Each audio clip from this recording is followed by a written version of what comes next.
Welcome to HR Game Changer, where we're going to talk today about elevating hiring and development with assessments. So, my name is Tiffany Carter, and I'm with Action Coach of West Texas, and I'm going to be one of your facilitators today. We are glad you're with us. You can drop in the comment section where you're from, what about this webinar interests you to take some time out of your day to join us. So drop that in the comment section. We'll be monitoring that as we go, but we are glad to have you guys.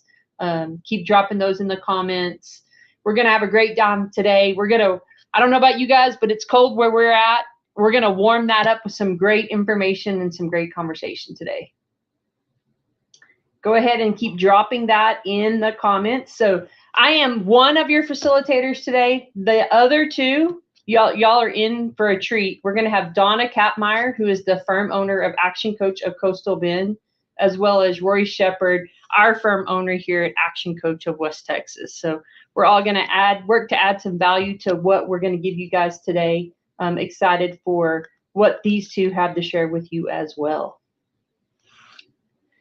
So we do have some goals for today. We believe we need to have some goals for everything that we do. And we're going to expand our understanding breadth, our depth, really understand the value of assessments and how you can use those to improve your organizations. If you're an HR leader, it's really for you about getting the right candidates in the room. If you're a hiring manager, it really is about you asking the right questions and getting deeper connections with those candidates to fill the right person in the seat. Then we're going to also provide you some insight and resources so that you can have a better understanding by the end of the session. We're going to have a high value offer for you at the end of today's webinar, but I'll tell you, some of you can take some information and run with it, and we understand that. That's fantastic, but we will have a high value offer for you at the end. So go ahead and drop your goals into our comments now. We think we have it all covered. We've done this a little bit. We think we've got those goals covered, but we'd love to cover anything that you guys might bring that we don't have covered on our agenda to cover today. So drop those in the comment section now. Would love to hear from you all on that. So I'm going to introduce to you Rory Shepard. Again, he's our firm owner here at Action Coach of West Texas. Rory is I'm going to tell you about his Y OS, his Y operating system. Yes? Can we hold off on that? Sure. Let's just start with, I think a great question is, we said this is HR Game Changer, right? And so you laid out for hiring managers or for HR why that's important. But the three of us were on a call last night, completely unrelated conversation and topic, but a couple of comments came out that I think are just crazy important for this topic today. And one of them was, we hear from business owners that I just can't keep good talent. And the other was that we have business owners that say, it feels like I'm the training department for my competitors. I bring somebody in, I train them up, and then as soon as I get to a spot where I feel like we're moving in the right direction, they're adding value, they're feeling like they're contributing, they come in and they say, I'm giving notice I'm going to business X. They're giving me a quarter more, or they're giving me X dollars more per week or per month. And so as we think about sitting in the hiring manager seat or sitting in the HR seat, either one of those, I would love just to jump into a quick conversation on why we think assessments can be one of those solutions to help them kind of get off that merry-go-round, get out of that constant battle of hiring new people. So would love to get just a thought or two on that so that we can share that with the folks that are with us today. Donna, I'll let you lead. Thank you for that. So what we're finding is, and the assessments we're going to talk about today, they have similar purposes, but they also have different purposes. So when we look at these assessments today, I want you to be thinking about them from a perspective of, who do you want to attract to come work for you? It starts with that. If you invest enough time up front hiring the right people, it's going to have a lot better implications downstream. The communication that you have, the purpose, fulfillment in their job. Mm. One is attracting them, two is retaining them. And we firmly believe that the combination of these assessments, and there's lots of them out there, but the combination really, if you do things up front, put that work in up front, you're going to have a much better outcome. One of the biggest issues with businesses today, and it's across the board, is communication and breakdowns in communication, right? So if we can jump on that and keep people motivated, keep them excited, show that we care about them using these assessments, you aren't going to be training people for that next job somewhere else. Or maybe you're going to be training them, but you're going to be training them up in your organization. So I'm excited about sharing all of these with you. And that's kind of my 2 cents to get us started. Love that. How about you, Tiffany? Any Yeah, thoughts? I think right, the communication piece is what she brought out. And I think when we're talking to recruiters and hiring managers, it's communicating like-minded people. But how do I do that? And what are those words? Some even tell us, I don't even know what that is. I'm like, fantastic. Let's walk through some assessment reviews and let you help determine that, even probably in your job postings. We would recommend that it be done wildly different than what we currently see today. But what are those things that are going to attract those like-minded people and make it easier? Let's simplify that communication process. Yeah, so we ask a question pretty consistently of, when I look at a normal job posting, is it, what do you have there? What are the requirements that you're asking for? Right. And in most cases, they're going to be hard technical skills. Mm-hmm. And there's very little bit of, very little time spent on the soft the people skills, the interpersonal skills, those things that probably are what keeps a team together or drives a team apart. And so a phrase that we've been using, coined a couple of years ago, was hire hearts, train smarts. But when I look at a job posting, you don't ever ask anything about my heart. You don't ever define anything about the soft skills, and it's all about the technical skills. Mm-hmm. So just a question for you, if you're a hiring manager or an HR person out there, how often are you having to separate employment with one of your employees because of lack of technical skills? And how many times or how often are you having to separate because of character issues, a swing and a miss on something on the soft skills? Mm-hmm. And I think what you're going to find is it's probably not even the 80-20 rule. It's probably more like a 95-5 rule, that it's integrity, honesty, work ethic. It's all those things that are causing the separation. It's not the technical skills. Right. Yet we don't spend any time in that conversation. And now there may be in some locations, right? There are rules in place around what questions I can ask and what I can't, and kind of how I approach an interview. But we can stay way far away from that line and learn more about the person and who they are in the interview without coming anywhere close to breaking any kind of EEOC rules or anything like that from a hiring perspective. Right. I just think that's key for us as we think about these assessments and what can we learn, what insight can we gain, but then also what words can we use out of these assessments, back to Donna's point, to attract the right person to begin with. And I would also say that it's not just attracting people, but it may be repelling some of the ones that we don't want to apply as well. And so it's just like a magnet, right? We need to hit both sides of that, attract the ones we want, right, repel the ones that we don't. Repelling, Right. and that's not those recruiters and HR managers, those hiring managers, not having to mess with those that you're going to repel anyway, and you getting time back. Wow, that could be significant. You bet. Yeah. Love Yes, it. ma'am. Yeah. I think that's another big piece of this. So just as to set the stage, right? And that's kind of the conversation that I wanted to have before we got started, was just setting the stage to say, why is this even important if you're a Mhm. hiring manager and HR manager? And it's that we know you're struggling, right? As much today as ever in this game around recruiting, hiring, and retaining the right people. And so we believe that the assessments that we're going to walk you through today can help you shortcut that process get more of the right people in the door to begin with, but then connect with them through the communication tools so that they want to stay, which can be a game changer for you. Yeah. So the day of, 50-year employment's probably gone. Yeah. But if I can retain good talent, the right talent for 20% longer or 25% longer, that's great for me. And so that's one of the keys that we kind of want to stay with and think about as we go through the rest of the conversation today. Does that make sense? Yes. Love it. Yeah, absolutely. All right. So I'm going to go here. And I'm going to turn this back over to you just for a moment, Tiffany, and then you're handing it back to me, I think. But here All we right. go. Sounds great. Love it. Awesome. So we talked about those goals. So back to Rory Shepard's introduction. We're going to utilize the assessments to introduce each other.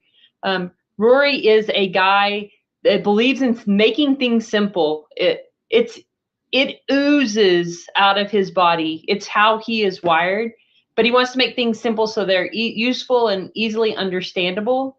He's constantly working to simplify business planning, our training approach to help business owners and leaders. Rory believes that when clients develop consistent and predictable systems and processes, they're able to profitably move forward. So his why is simplify, his make sense, his how is make sense, and his what is right way. So there's a right way for it to be done. And then we go to his working genius, which he's the discriminating ideator, which he loves invention and discernment. Those are his geniuses, and we'll go into that more.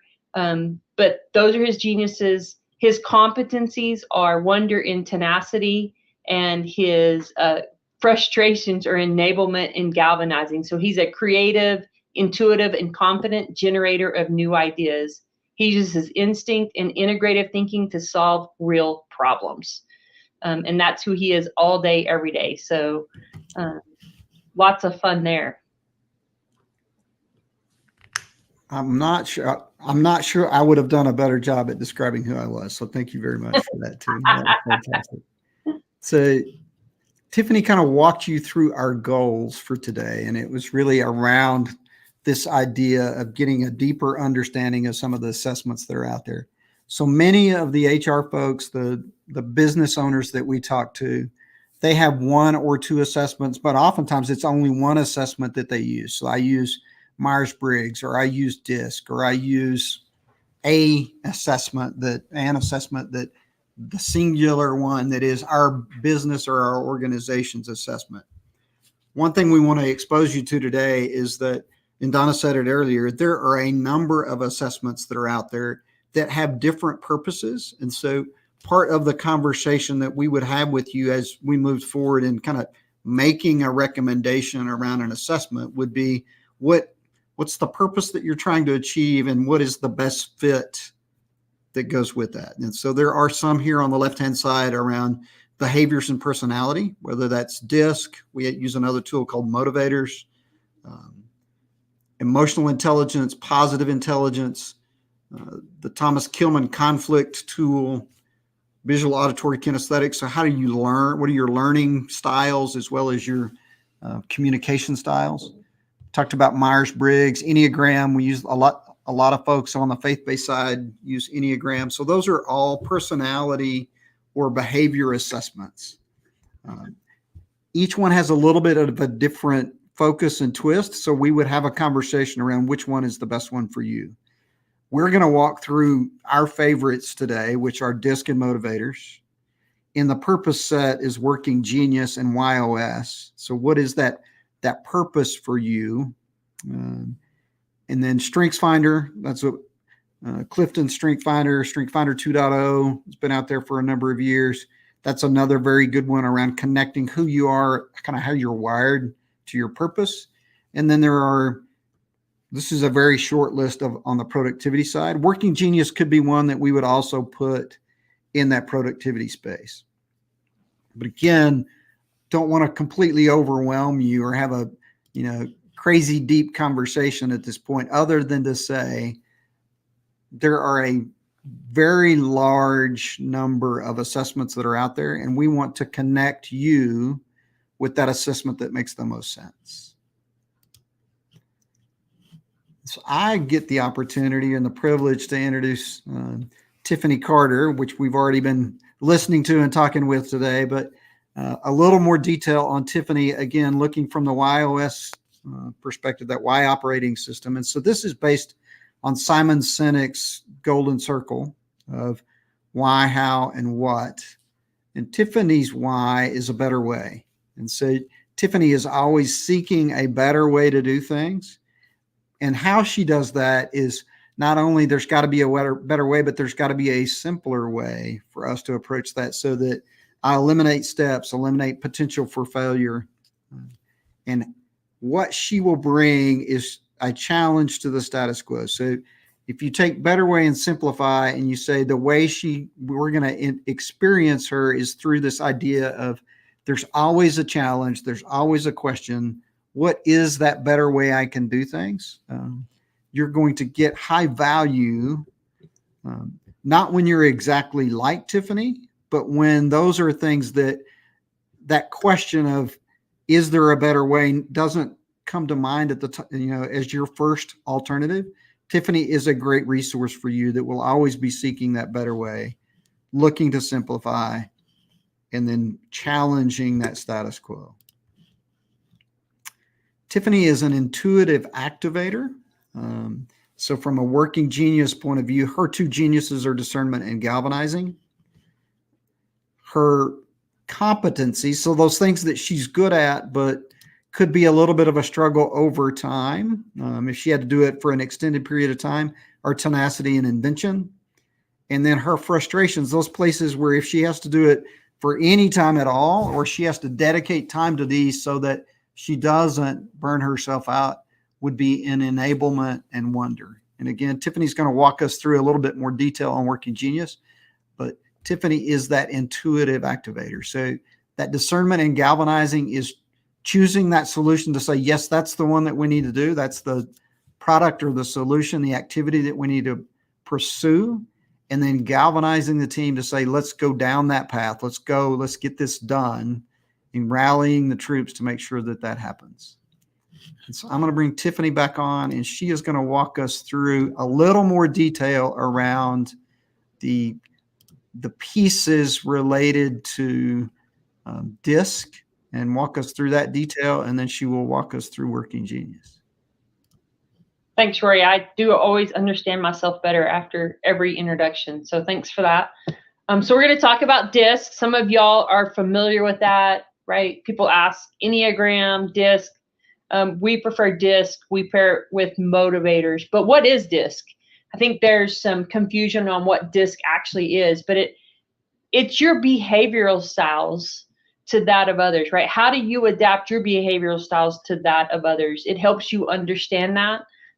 People go to personality assessment, not quite a personality assessment. It really is your behavioral styles, and how we move through that. The more we understand our own communication style, the better we're going to adapt to the communication of others, and understand how we can communicate and what we do impacts others. So we all want to connect with people that are more like ourselves, so you can adapt that, but knowledge of who you are first is key. Right here it says understanding or even mastering DISC means that you can communicate more effectively to people, and I think that's what we all want. So when we talked about at the beginning, recruiting managers, hiring managers, how do you communicate with those people effectively and attract those that you're wanting? And what Rory said early on was repel those that you don't want. That's a key, and DISC is going to help do that. There's some this is where you start to find those key words and phrases to maybe put even in a job posting. So this is where it gets fun. So you've got D and I at the top, right? And those are your more, and I'm going to use air quotes here, right? Those are your more outgoing people. That does not mean, we're not talking about introverted, extroverted, right? They're more outgoing, or let's say less guarded, right? They could go up and start talking to a stranger, those types of things. D stands for dominance. I stands for an influencer. So down in the bottom section, you've got your compliance and your steadiness folks, and they're your more reserved, right? They're the person standing in a corner at a networking event, right? So if we split it vertically, your D's and your C's are going to be your more task-oriented people. They're checking off what needs to be done. Check, right? And your I's and your S's, they're more worried about the people side. They're the ones in a meeting go, well, how's that going to affect the team? How is that going to affect Mary if we go down that route? They're thinking more on the people side versus the task side. It's a great overview there. DISC is fantastic. It's one of my favorite things. Been working with it for about 20 years, but it helps you know each other. But you've got to learn yourself first. So I'm going to throw you another curveball, Tiffany. I love it. Let's go. And Donna. So hope you guys are good with this. But just as we think about DISC, so again, if I'm a hiring manager, I'm an HR manager, how do I use DISC as a tool in recruiting and hiring the right talent first? And then we'll talk about retention. But just recruiting and hiring, how do I use DISC as a tool to help me hire the right people? For me, go ahead, Donna. I'll just give a quick scenario because over my career, my jobs have changed a few times. So I'm going to throw my accounting hat on, which is where I started my career. So if we look at the DISC model, well, what does an accountant require? They need to be very detail oriented. They have to look for accuracy. And so I'll be using those kinds of words in a job posting that line up with, is this person accurate? Are they very detail oriented? Do they check the boxes? And if I find out that after running a DISC profile on them, that they're a high D and they're not a high C, which I need a lot of C and maybe some S in that role, I would say, that's interesting, because what we need is requirements in the job posting versus what they actually are don't line up. So you want to validate that through the DISC profiling that, yeah, those characteristics match up with that particular role that you're trying to fill. Yeah, and I love that. That's about where I was going. Very similar. It's just sitting down with the manager over that team and having them describe that job and start picking those words out. And I'm going to start using those in my postings. I'm going to redevelop what my posting looks like by using some of the words. The great thing is when you do a DISC assessment review with us, you're going to get a 54-page report. Let me tell you, we've got more words than you can imagine that are going to describe and communicate that. But the power is, if I am an accountant, which, by the way, I'm not, numbers are only essential when I need them, but I really don't want to deal with them, right? But if I am looking for that, man, I feel like she's talking to me in that posting, or he's talking to me in that posting, right? And I go, wow, I really am interested in this position more than that. But someone else, like if you were looking for an accountant, I'm going to go, yeah, I'm out. Moving on. Moving on. I would say back to, and you both said it, but using the DISC profile to get the right words in the posting, right? So that it is attractive to me. Another thing that, I would say that, love ZipRecruiter, love Indeed, love the tool sets that are out there, but it's gotten almost too easy now to hit the apply now button without even reading the detail of the job posting or the requirements, right? Mm-hmm. And so part of this could be, again, back to meeting with that hiring manager. What are the detailed things that you need? And if I need somebody who is very detail oriented, checks every box, goes through a process, I might even put that into the end of the process to apply and say, I need your cover letter to come in Arial font size 14 and see if did you check the box? Did you read the requirements or not? Right. There are things that you can do, because so often we think about hiring as a selection process. And I would challenge you to change that, to think about it as a deselection process. I want to get it down to the right people to talk to, as opposed to trying to sell 50 people on the roll. I want to sell, 3 to 5. Right. And so what barriers am I putting up in place so that I get the people that are truly interested, took the time to read the job posting, follow the rules, right? Whatever that is. Now, if I'm asking for if I want somebody that's doing, out in public, doing a lot of social activities, I'm probably not asking them for Arial 14 font, right? I'm asking them, shoot a selfie video, 30 to 45 seconds max, answer these 2 questions, right? But do something that creates a little bit of an interrupt, but also speaks back to those things that are in that disc profile that I'm looking for. I love that, Rory, and I'll show my better way here. If you're recruiting manager, hiring manager, or on those teams, repelling the right people, just so you know, here's a hint, it makes your job easier, right? And I don't know of any of them that don't go, hey, like, how can I make my job easier and be better at it at the same time? Repelling the right people. Love it.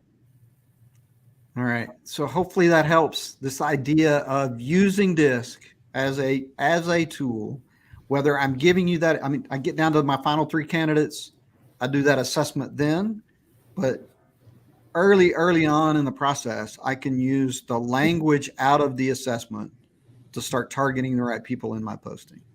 You bet. It's awesome. I love it. All right. Anything else before I get out of my interruption and let Tiffany move on with her computer? All right. Great conversation. I will say, as y'all have questions, drop those in the comments. Happy to address those in Rory's interruption spaces here. So we're glad to do that. We're going to talk next about one of my new favorite things is Working Genius. And Rory introduced me as a intuitive galvanizer, right? Discernment galvanizing. And I'll tell y'all, he had been researching this for I don't know how many months before he told me. And when he finally introduced it to me, I said, why didn't you tell me this is fantastic? And he goes, because you were going to go tell everybody, and I wanted to make sure it was good. Well, I had already done what he said. I was in a car, and I made everybody in the car go take a Working Genius assessment. So, right, that is that true galvanizing piece to me. But Working Genius is discussing your geniuses and your frustrations. And I had a client say, well, I don't know that I've always been this way. And I said, well, were you the kid that kids lined up to and got advice from in school? And he was like, yeah. And I'm like, it really is your natural wiring, but this is a great way to understand and leverage your team members' individual gifts and frustrations. It's a game changer. It also helps us identify where there are some gaps in teams. For instance, if you're a technology company and you don't have inventors on the team, it's good to know that because you're going to need new invention in technology. But how do you know that? We will say that I still have to work in my frustrations, which are wonder and enablement. I don't work as much in wonder, although occasionally I do say, hey, I wonder, and everybody stops. But I have to do some enablement work, but how I set that up matters. But really identifying team gaps is a great place here. If you guys take Working Genius and then you're looking for a new staff member, we can say, hey, you're really looking for someone with discernment, or you're really looking for someone with that's a galvanizer. This is going to help decrease burnout. If I don't have to work in my frustrations as much, right, I'm going to love what I do more. We had a gentleman on a couple months ago, and he goes, I now understand why I disliked my other job. I was skilled at it, but I felt tired at the end of each day. I was grumpy. My wife said I was grumpy at the end of each day. He is actually in a position now where he gets to work in his geniuses and his competencies, so he does much better. So how do you decrease burnout? That might be even for you, right, as a recruiting manager or hiring manager. Oh, and your high Ds love this in the DISC model is how do you maximize productivity? Your leadership in your organization is like, we need to be more productive. So how do we do it?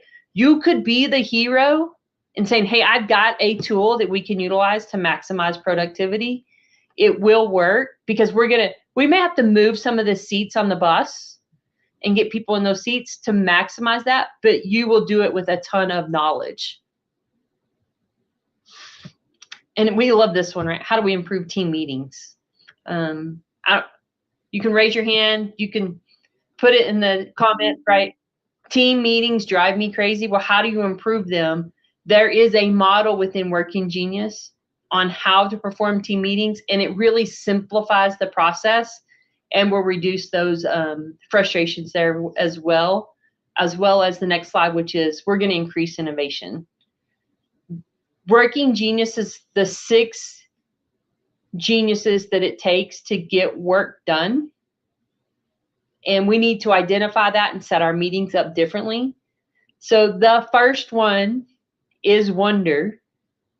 And wonder is that person that's just kind of reacting to the environment going, hey, I see this. I wonder if we could change this in our process and make it better. I wonder if what about this new technology, right? When we look at the iPhone, they said, hey, I wonder what would happen if we didn't have any buttons, right? That starts with wonder. And then that wonder pairs with invention. And that's the person like Rory that says, hey, let me come in and create something for that. One thing that Rory and I've noticed is, right, his invention is a genius. Mine is a competency. He's blank page invention. I'm improvement, right? I have a hard time getting something started, but once he does it, great, I'm good to go. The next one is discernment. This one's the hardest one to see, but it's kind of that gut feel, that heart feel. And I'll tell you, this person probably goes, hey, I don't think that's completely the right solution. And then you probably go, well, what is it? And you go, yeah, if I don't have invention, I don't know. But they can't always tell you what the right one is, but they can tell you it's just not quite there yet. And then galvanizing is that person that says, hey, we're going to go take that hill. We're going to go do this project. We're going to get it completed by this date. Let's go. And then your enablement. And I want to point out, enablement's not negative, folks. We're not talking about enablers. We're talking about enablement. Those people that just want to go get the work done. They are excited to get the work done. In fact, those folks have a hard time saying no. So their calendar's probably too full at the moment. But they're those people that you really need in the trenches to get work done. And then your tenacity person is the person that's just going to help push it across the finish line.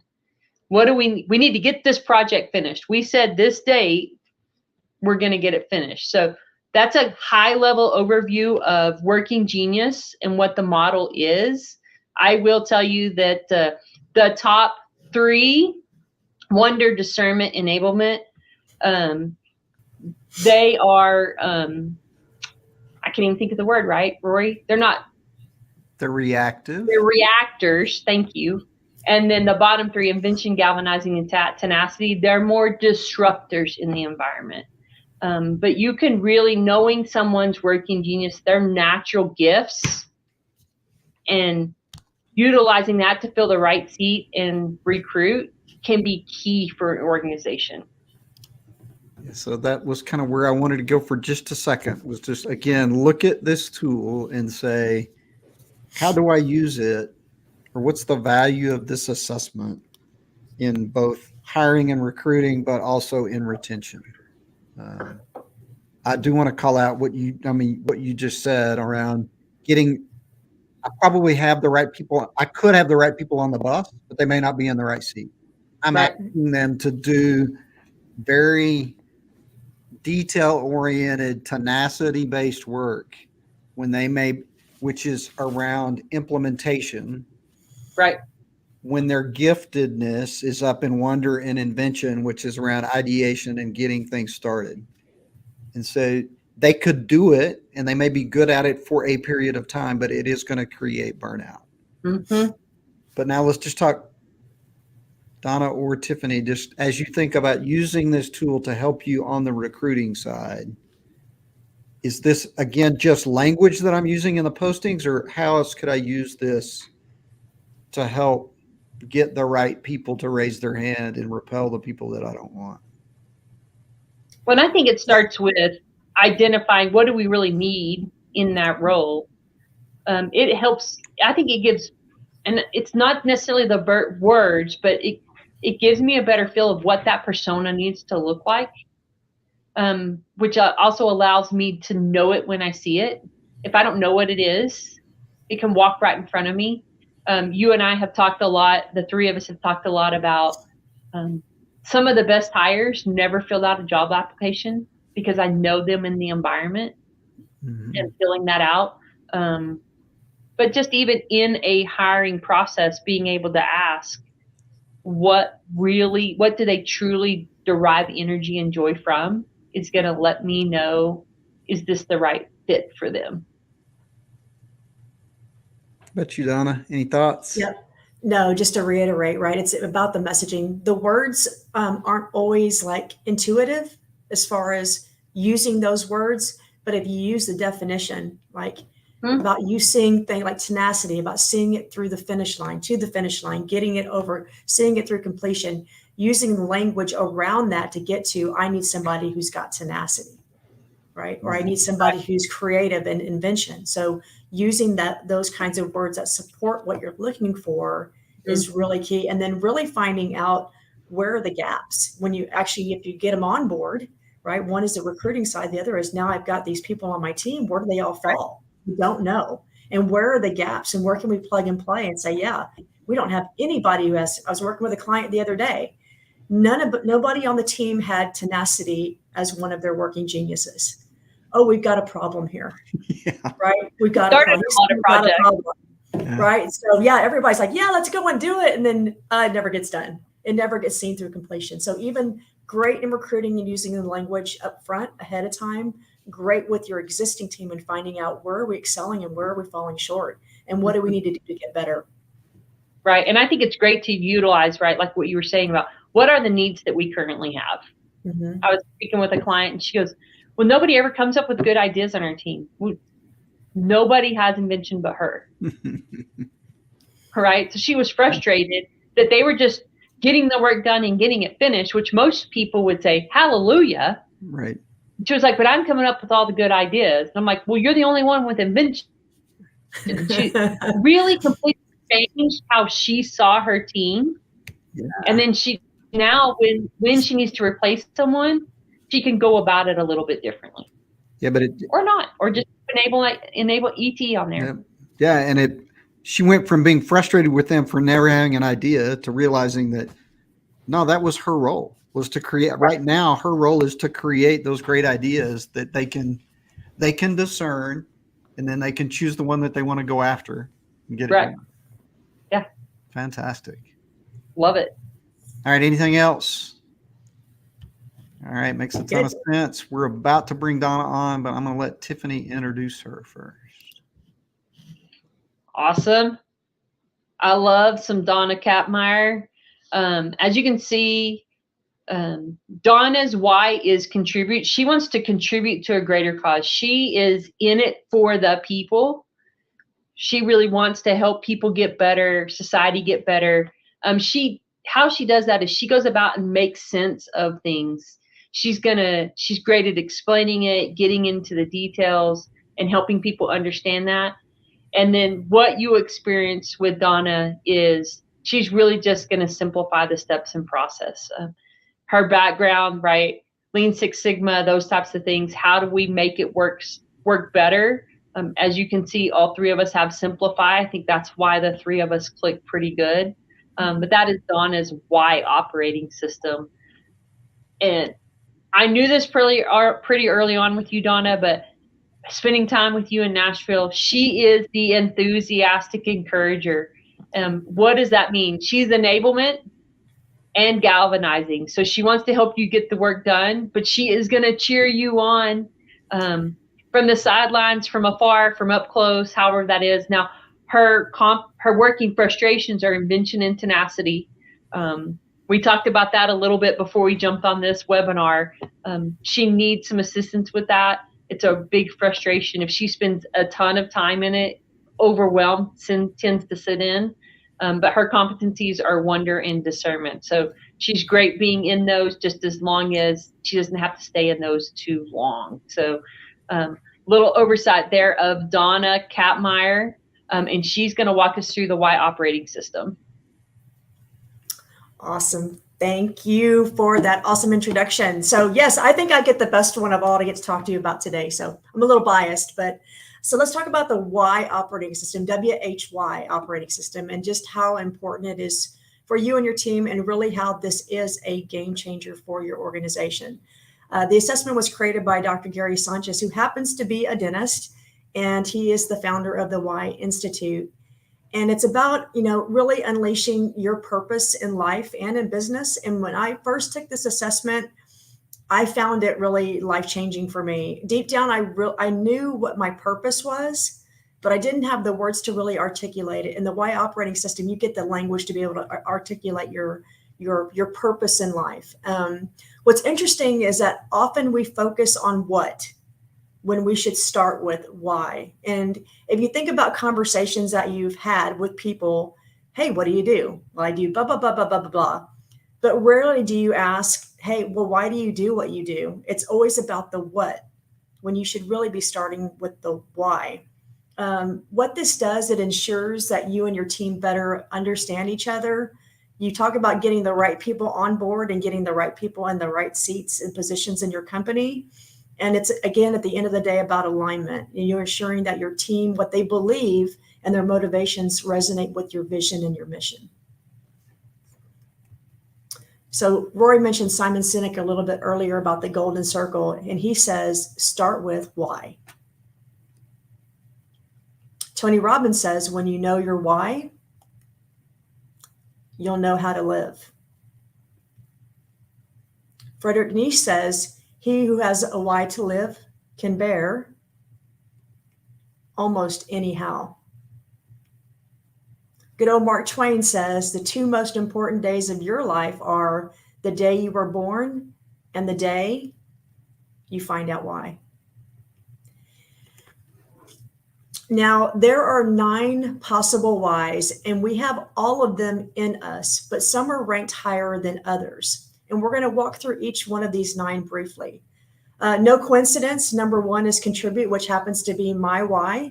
And it's really about contributing to the greater good and helping others be successful. Second is trust. The why of trust is about having trusting relationships, being very important.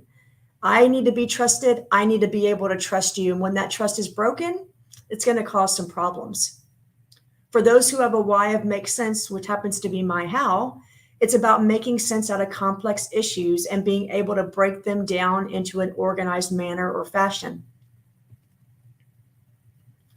Better way. Tiffany, it's about not being comfortable with the way things are. And no matter how good it is, you're always going to find a better way and keep seeking that better way to do something. Right way. I want to do it the right way every time, the first time. And then having a why of challenge. That's about challenging the status quo. Those are the folks who like to go against the grain a little bit. Some of you probably think, yeah, I know people like that, right? They want to challenge. They're not comfortable with going the same way with everybody else. All right. Number 7, mastery. Not a very common why, but they like to master the topic. So they're going to find a topic and they're going to go in deep into the details and weeds and really understand anything and everything about that particular issue or topic. Number 8, clarify. I just need to make things that are clear to me. And I also need to make sure that you're clear. So we're going to have a conversation about clarity so that we're both clear. And then last but not least, which is simplify, which is Rory's why, they're always looking for ways to make it simpler or easier on themselves and others. What are my 3 things? What are my 4 things? What are my 2 things, right? Breaking it down and making it very simple. And again, we have all of these in us, but just some, again, are higher than others. Now we talk about the Y operating system. So here are the components of it. We've talked a little bit on these throughout with the introductions, but they're extremely powerful together. Your why is your purpose or your motivation, why you do what you do. Your how is your process by bringing your why to life. And your what is your deliverable or what you ultimately bring to the table. When you just know your why, you're really only 1/3 of the way there. We call that the first dimension, or one-dimensional. When you know your how, you bring in that second dimension, and ultimately when you bring in your what, you bring in that third dimension, and that completes your why operating system. Now, we're going to watch a quick little video, and some of you may be familiar with Michael Jr. If you don't know who he is, he's a comedian. He goes around the country doing stand-up, and during his performances, he always stops and he does something called break time. And he'll pick out somebody randomly out of the audience to chat with and start asking questions. So what I want for you to do, Rory's going to show this video. What I want for you to do is I want you to just pick out one thing that's different. Okay, Rory, if you can go ahead and play that.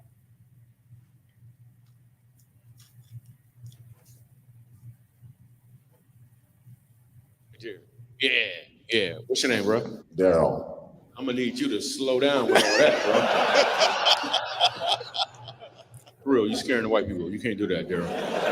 I'm sorry, bro. You scaring me too, though. Wow. Well, what do you do for a living, Daryl? I work at Oak Ridge Military Academy. I'm the music director there. Musical director at Oak Ridge Musical Academy. Okay. Yeah. Cool. But you got a deep voice, man. I would not want to get you mad. Jonathan, come here. You're like, oh, snap. 9 Jonathans show up. It's amazing, dude.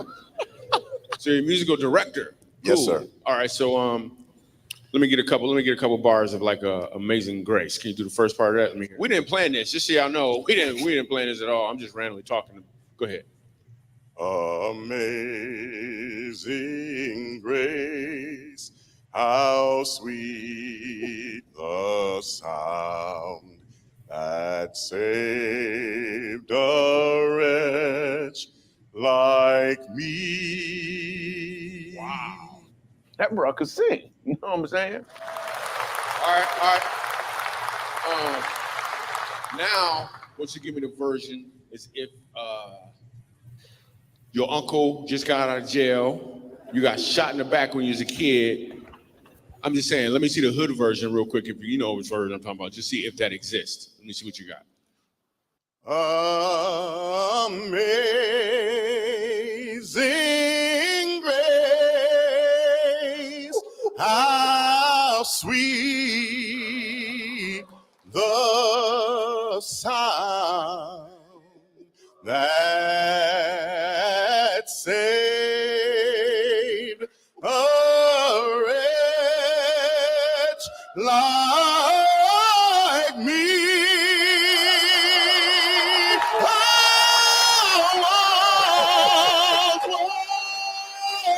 Lost, but now, right now I'm found, was blind, but now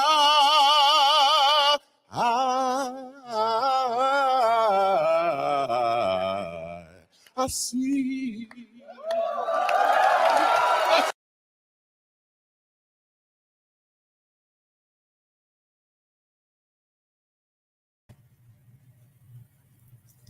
Huh.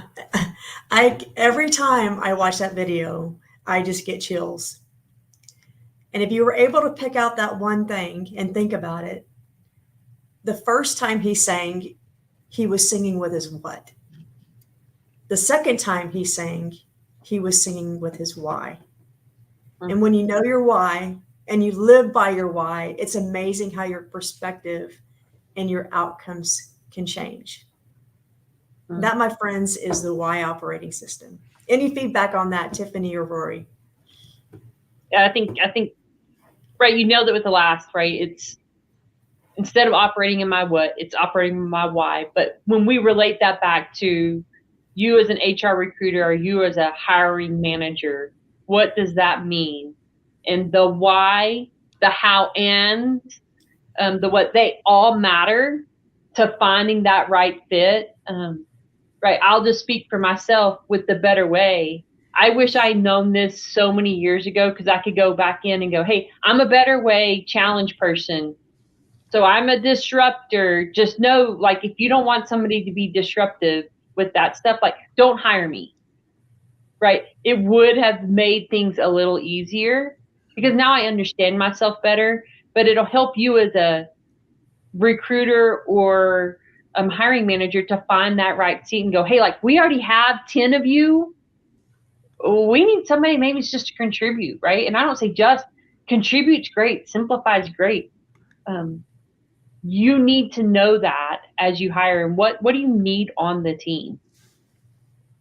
Don't always hire someone just like everybody else. Thoughts, Rory? Fantastic.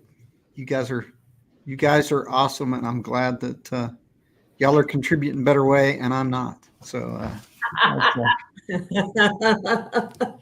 So very true. yeah. So I think as we kind of wrap up, I want to show you a couple of things, and then we'll entertain some questions. But I'm going to bring this up,